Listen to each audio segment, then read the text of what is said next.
आज टेंस पढ़ना है, पास्ट परफेक्ट टेंस की पैसिव वॉइस बनाना, पार्ट 11 है।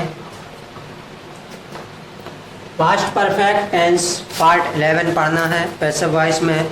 इसमें पढ़ेंगे पहचान, सहायक क्रिया और मुख्य क्रिया। ठीक, तो पहचान क्या होगी इस टेंस की? पहचान, देखो पहचानने के लिए जो इस टेंस की सहायक क्रिया और मुख्य क्रिया होती है, जो इस टेंस की सहायक क्रिया और मुख्य क्रिया होती है, वही इस टेंस की पहचान बन जाती है। जैसे इस टेंस की सहायक क्रिया क्या होगी? सहायक क्रिया होगी हैड। ठीक, अब इस टेंस में मुख्य क्रिया कौन सी आएगी? इसके साथ एम बी थर्ड आएगी। तो आपकी यही दो चीजें, जो सहायक क्रिया है और मुख्य क्रिया है, यही आपकी पहचान होगी। ठीक, लिखेंगे इसमें क्या लिखेंगे? इस टेंस के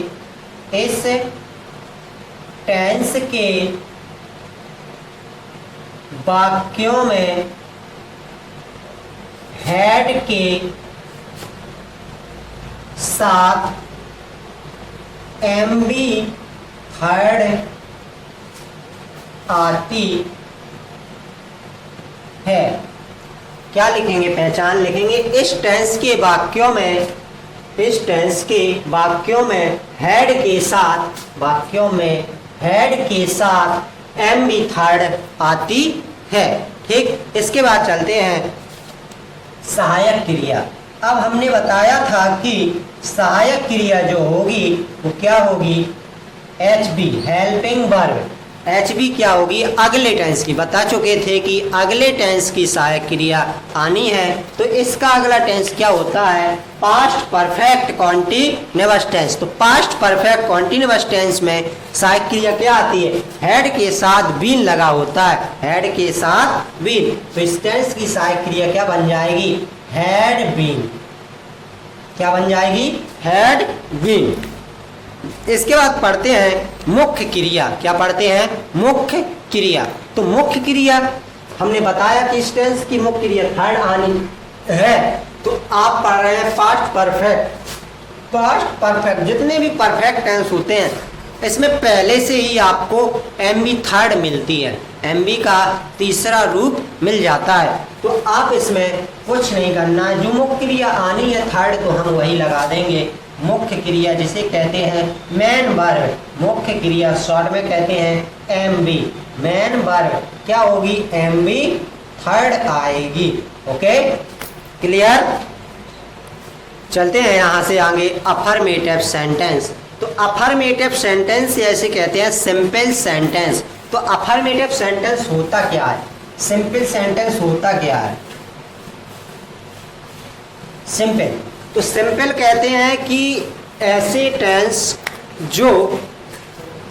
टेंस जिसमें ना तो किसी नहीं का प्रयोग हुआ हो और ना ही कोई क्वेश्चन वर्ड या प्रश्न पूछा जाए। ठीक, तो इस टेंस में जो एक ही रूल होता है, बहुत पहले बताया था, एक कॉमन सा नियम।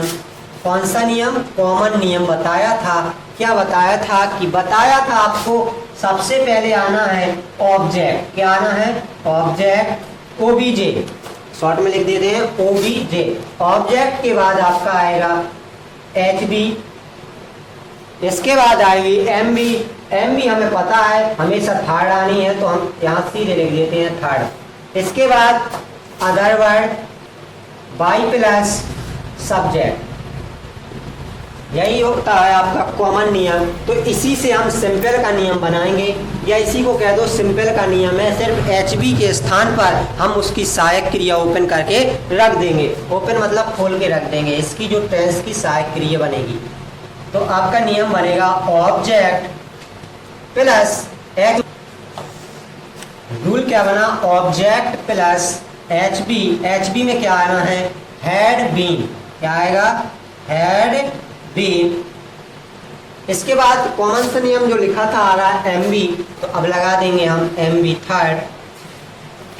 फिर आपका O W other word, by plus subject, last में आपका रहेगा फुल स्टॉप।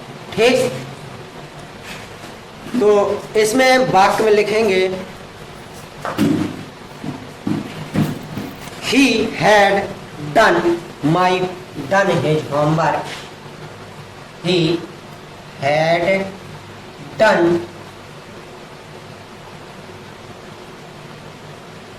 his homework.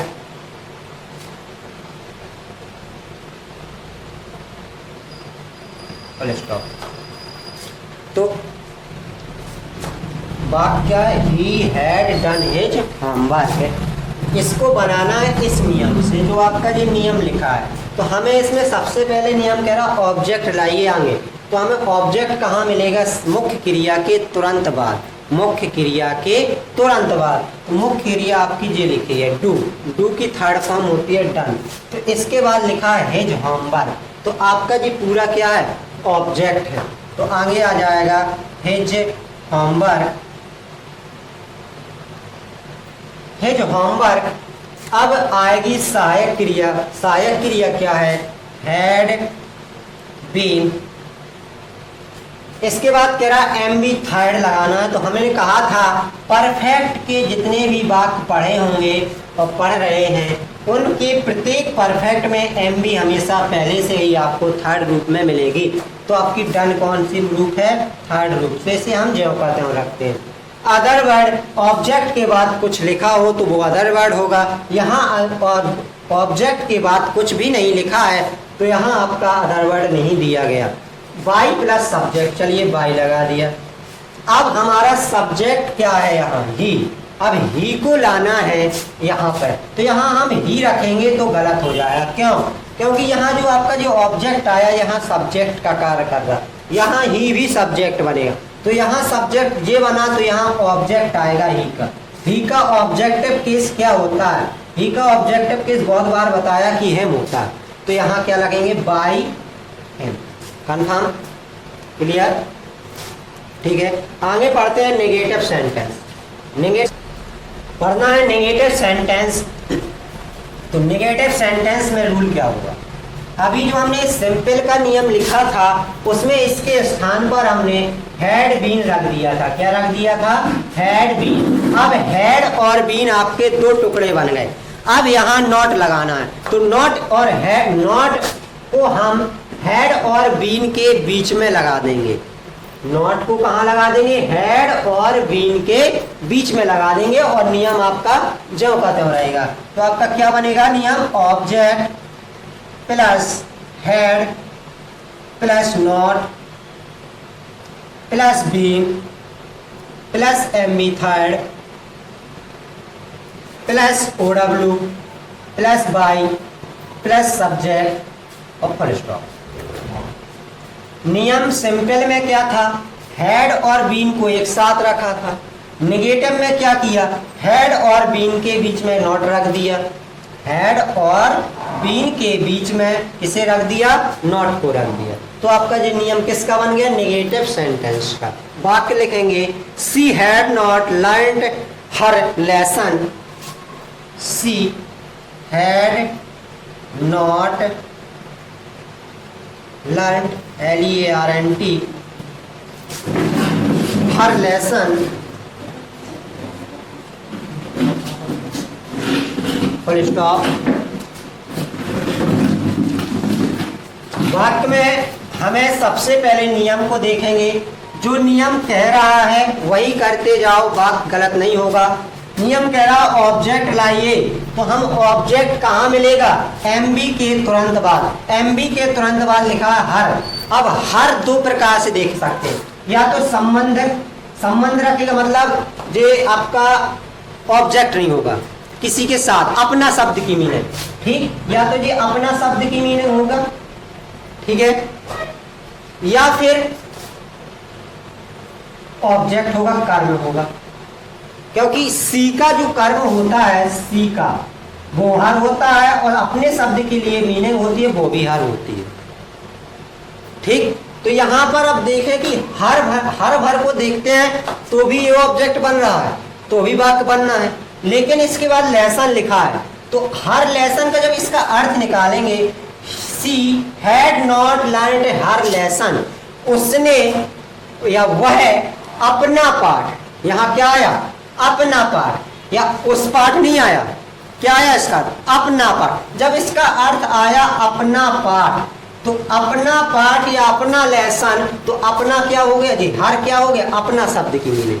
ठीक, ऐसे अर्थ निकालने पर पता चलता है कि ये आपका ऑब्जेक्ट नहीं दिया, हर आपका क्या नहीं दिया, ऑब्जेक्ट नहीं दिया। तो यहाँ पर ऑब्जेक्ट जो होगा पूरा होगा हर लेसन। ठीक है, तो इसे आगे लाएंगे हर लेसन। अब हमें सहायक क्रिया लगानी है, चलिए लगा दिया। इसके बाद हेड के बाद कह रहा है नॉट, तो नॉट आपका जो आएगा यहाँ पर। इसके बाद कह रहा बीन, तो बीन लगा दिया।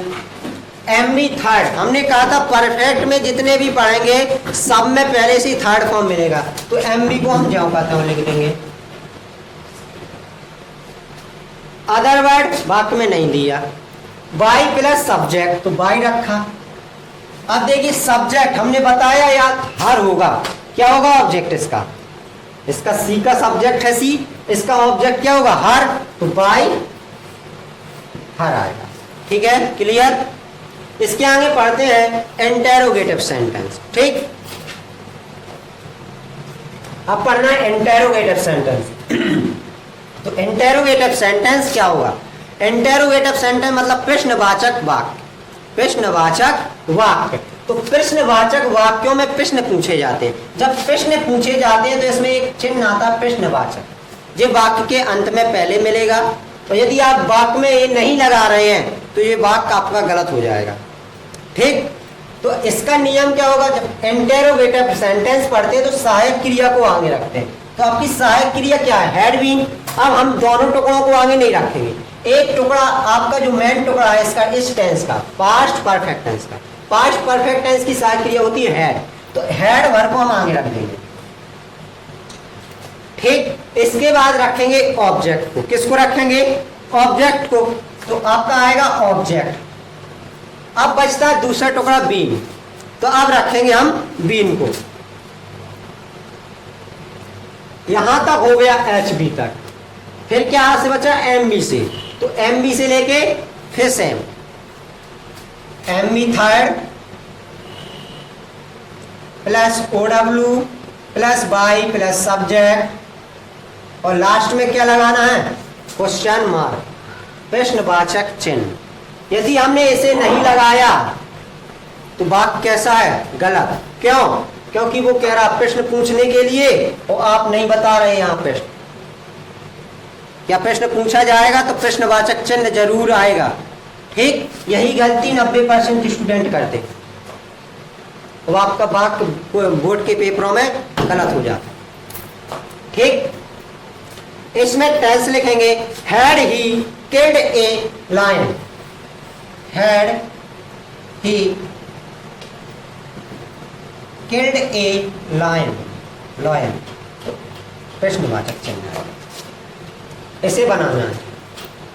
सबसे पहले कह रहा है सहायक क्रिया लगाइए, तो यहाँ तो जब दो सहायक क्रिया होती हैं तो हमें ढूंढना पड़ता है ऑब्जेक्ट को, ऑब्जेक्ट के तहत हम सहायक क्रिया लगाते हैं, ऑब्जेक्ट के हिसाब से सहायक क्रिया लगाते हैं। जैसा ऑब्जेक्ट होगा वैसे ही सहायक क्रिया आएगी। एक वचन होगा तो एक वचन की सहायक क्रिया आएगी, बहुवचन होगा तो बहुवचन की सहायक क्रिया।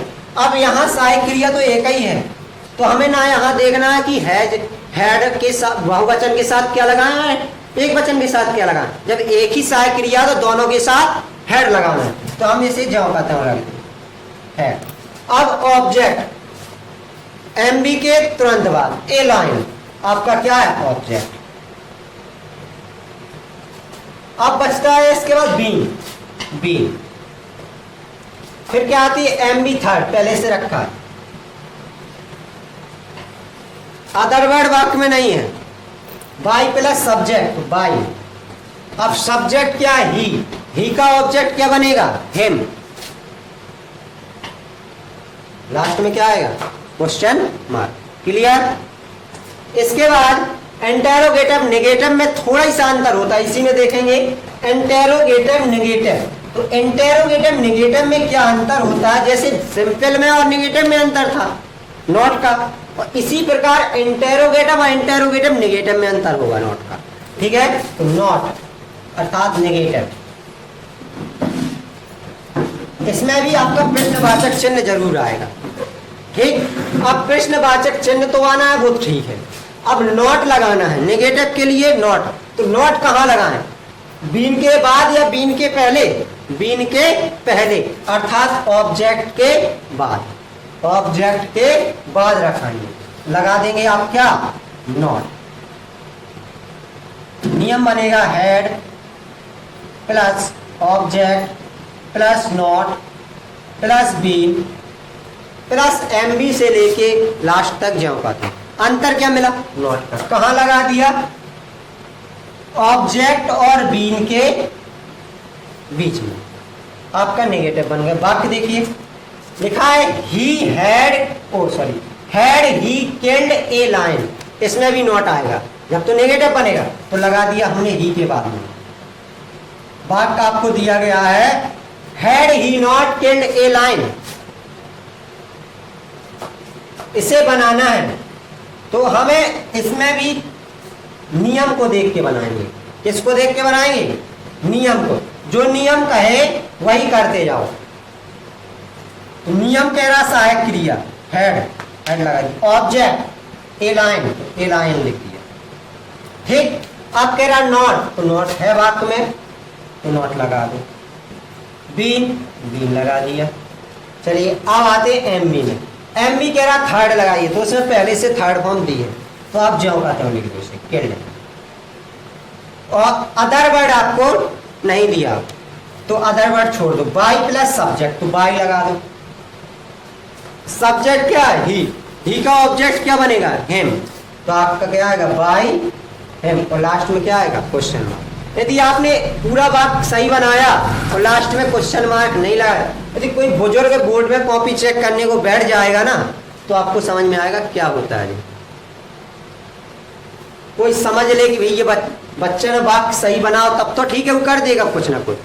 आधा नंबर तो एक 2 नंबर का आता है तो 1 नंबर तो दे देगा और 1 नंबर फिर भी काट लेगा। तो यदि कोई अच्छा विद्वान बैठ गया कॉपी चेक करने को, तो वो पूरा काट के अलग करेगा, इसकी वजह से। ठीक, तो याद रखना क्वेश्चन मार्क यदि प्रश्नवाचक वाक्य है, चाहे डबल का हो, डबल इंटेरोगेटिव हो, चाहे इंटेरोगेटिव हो, उसमें प्रश्नवाचक चिन्ह जरूर आएगा। ठीक, इसके बाद आता है double interrogative. Double interrogative sentence. Double interrogative sentence मतलब दोहरे प्रश्नवाचक वाक्य। दोहरे मतलब इसमें कोई प्रश्नवाचक शब्द आएगा।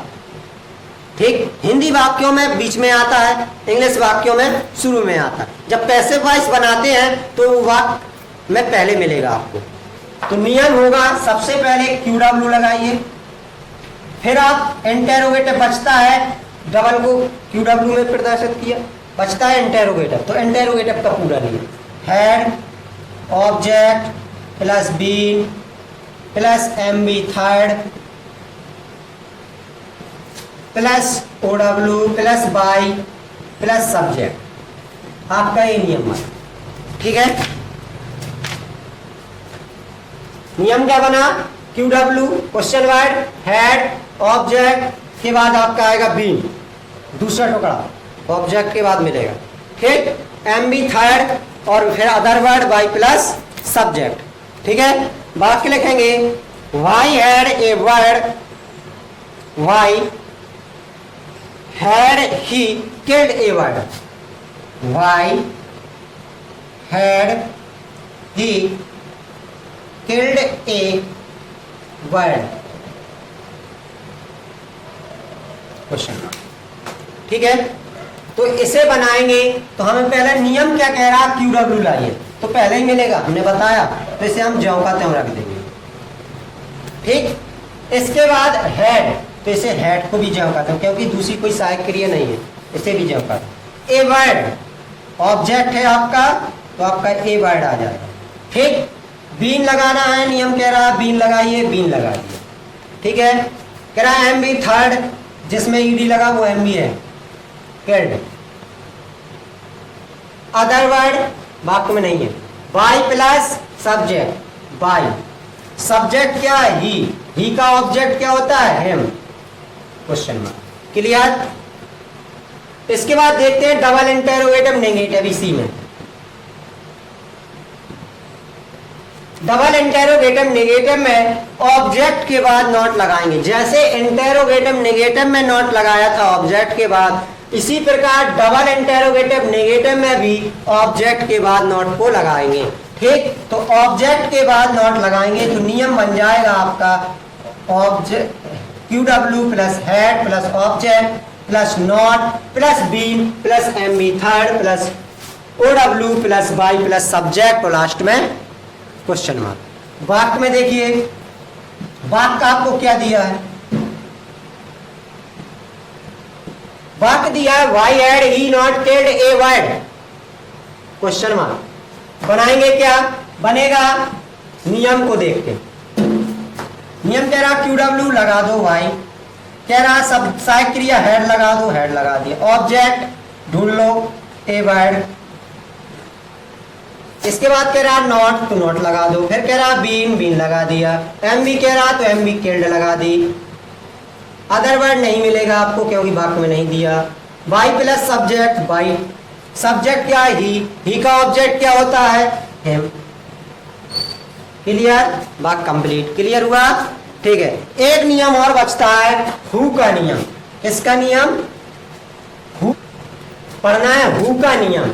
हु के नियम में आपका जो वाक्य नोट लिखा है, यदि वाक्य हु से शुरू हो तो, यदि वाक्य हु से शुरू हो तो क्या नियम बनता है? हु को बदल देते हैं बाई हु में। हु को कहाँ बदल देते हैं? बाई हु में। फिर आपकी सहायक क्रिया क्या आती है? हेड।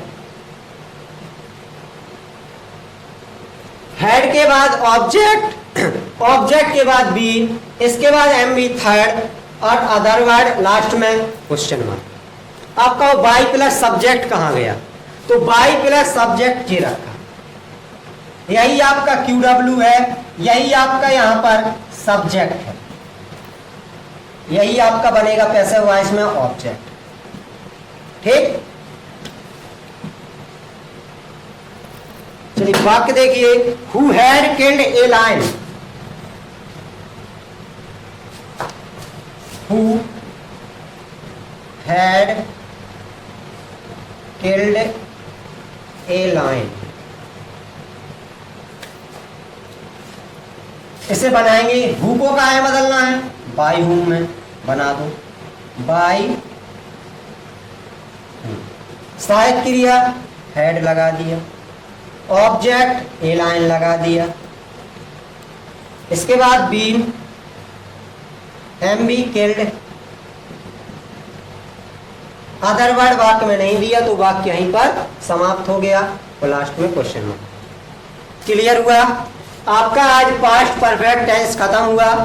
आगे पढ़ेंगे कल फ्यूचर इंडिफिनिट टेंस। ठीक है।